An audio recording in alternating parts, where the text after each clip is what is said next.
Well, heck, somebody's home. So that's Miss Karen. And she's here, and there's the first Model T right there. And let me walk along here. Look at these great pictures. Look at this. Do these have any significance, or are they just pictures that you... Those are just pictures that I picked up during the years. Okay, over the years at swap meets and things like that.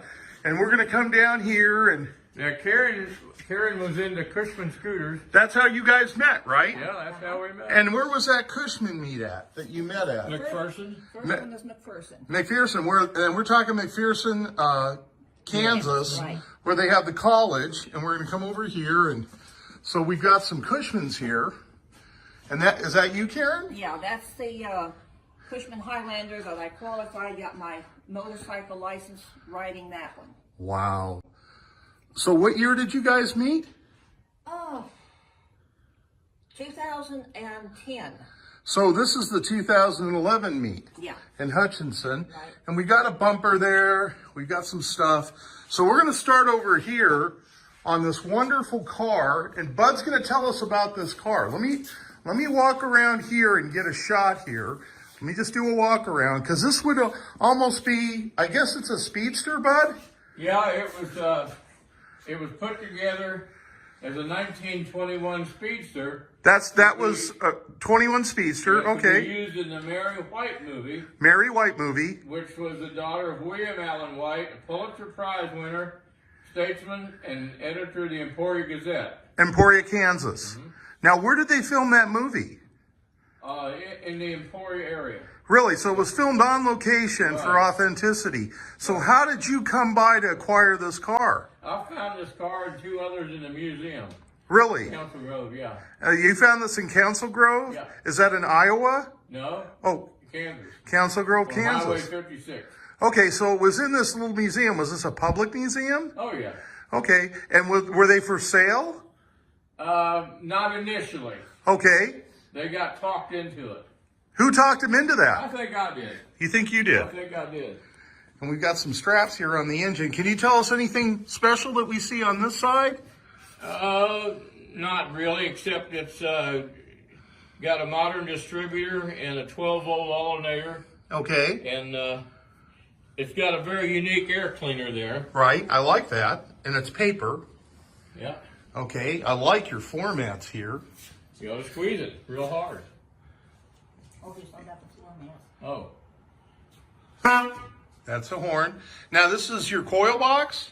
It's just to put gloves and stuff in. Okay, so you have a mag on this. No, distributor. Distributor, okay. So we're gonna go to the back. You got a little box here for tools on the back. You got some wire wheels here. Okay, and this is the club that you're part of, the East Central Kansas Tees. That's exactly right. Okay, and you got the strobe light here. Now, there's a reason for that. Okay, what's the reason for the strobe light? Well, we were in a horrific wreck 3 years ago. You told me about In that. our 26 coupe. Right, We got rear-ended. right, And the idea was that people don't see us. right. So anytime I see anybody behind me in a modern car, I put that strobe light on. You know what? That's a hell of a good idea. And you folks out there, I've never heard of anyone doing this, but I guess because it's orange, it's a warning light. Yeah. And the cops never give you a hard time. No. So is this like an LED strobe type? It can be seen. It runs off a 12 volt and it rotates. But you can see it a hell of a long way yeah. away. Okay. So did you do anything other than the strobe light and a few other odds and ends? Did you have to work on it at all? Karen was driving it out about 12 miles and it overheated and she kept going and the engine got a little scorched, so we had to rebuild the engine. Okay. And then after the wreck, I had such swelling here that Karen and I took the body off, cut it down 2 inches, moved it back 3 inches. To make it more comfortable so to drive. Get more room. Right. Oh boy.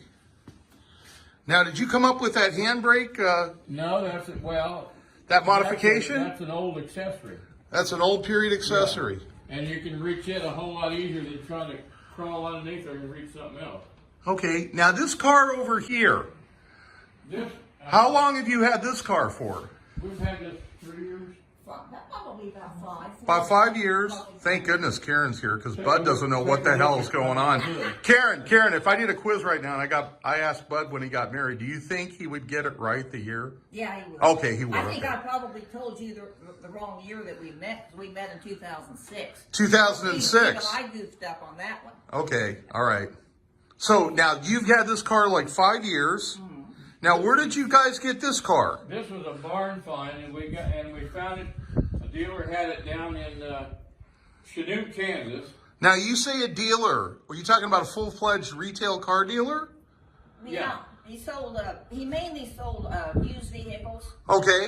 I don't know if he buy them at an auction and then maybe. So was this on like a normal retail car lot? Yeah. So he sold everything. How did you find out about this for sale? He called me up a year ahead of time before we bought it, asked me if I was interested in a Oh model boy, A. that's beautiful. He knew where it was. Right. And so a year later, I called him, asked him if he still had it. He said it's around here somewhere. So Karen and I went down and got it and drove it, and it was very loose. Right. So we've rebuilt the running gear from one end to the other. Really?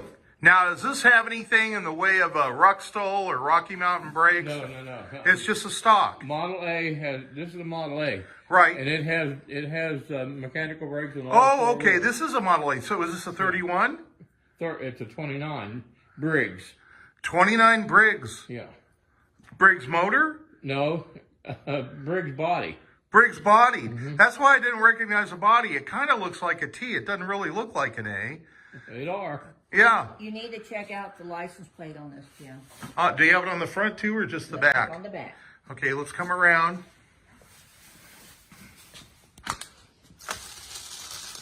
I don't know if I can tell you. It says Bud is a real... Oh, no. It says low tech. Yeah. That's cute. It's an antique plate. Okay. We'll come around this side. And the prettiest thing on the whole car is the stainless steel exhaust system. But Wow. you have to stand on your head to be able to even see it. Right. Do you mind if I open this door? Go And I'll just take a little... Well, no, this is good. I'll take a little peek inside. Oh, wow. It looks like you got the original interior in here. Well, it's close to it if it's not the original. Oh, it kind of looks like it is. Maybe they did the headliner. I don't know. They probably redid the seat covers. But it's going to be a lot of fun to drive. But the platform looks good. It looks like the original platform. Okay.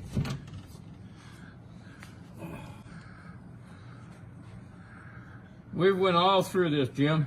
This transmission we sent to Mitchell Engineering, and it's all synchronized, new bearings. You can shift it on the fly.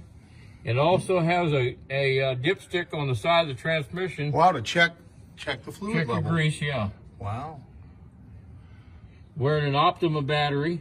Is this the original instrument cluster, but you just took and No, it's the original. Oh, okay. Did you re-chrome that? No. Wow, so it came to you that way. And I can tell by the age of the mirror, that's the original mirror. Yeah. Or period mirror. It needs to be replaced. Silver's gone. Okay, and let me ask you about this car. Boy, That's solid. geez, I've never heard it.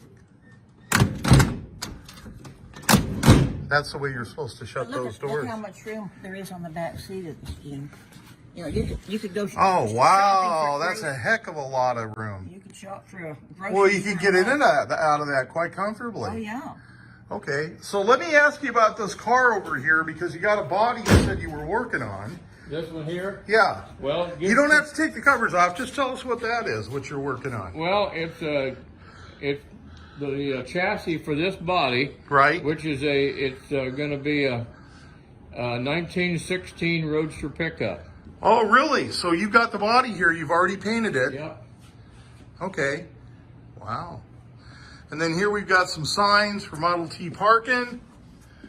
We got some signs with you and the club working on things. Yeah.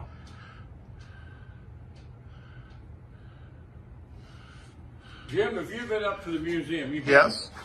haven't you? Yeah, and I just saw your chassis and I pointed it out. I did a video and I pointed that out to folks. Let's zoom in over here. Bud's really active, and that chapter that I mentioned is very active, and they built a running and driving chassis, right? For a Well, T.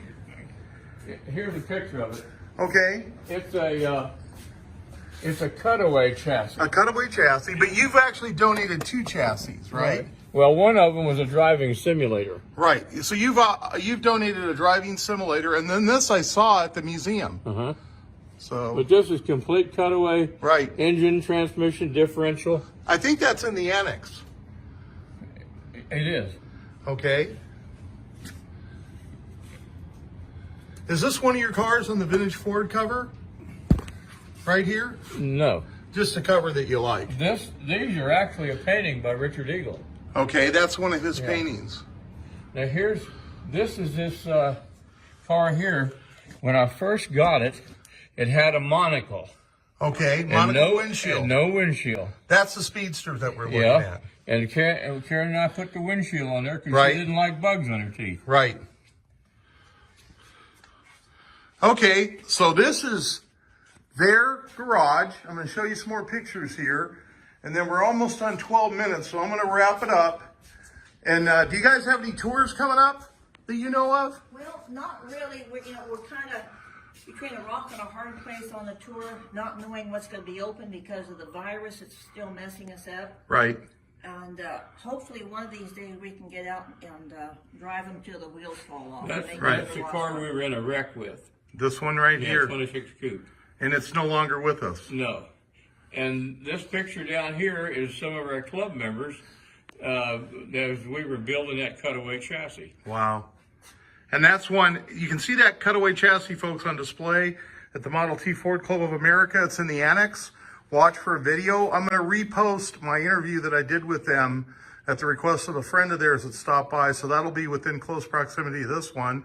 I hope everybody's having a good Sunday out there. I'm going to wrap it up. And I'm heading down the road after this interview. Thanks, folks. Anything you folks want to say to people out there that are interested?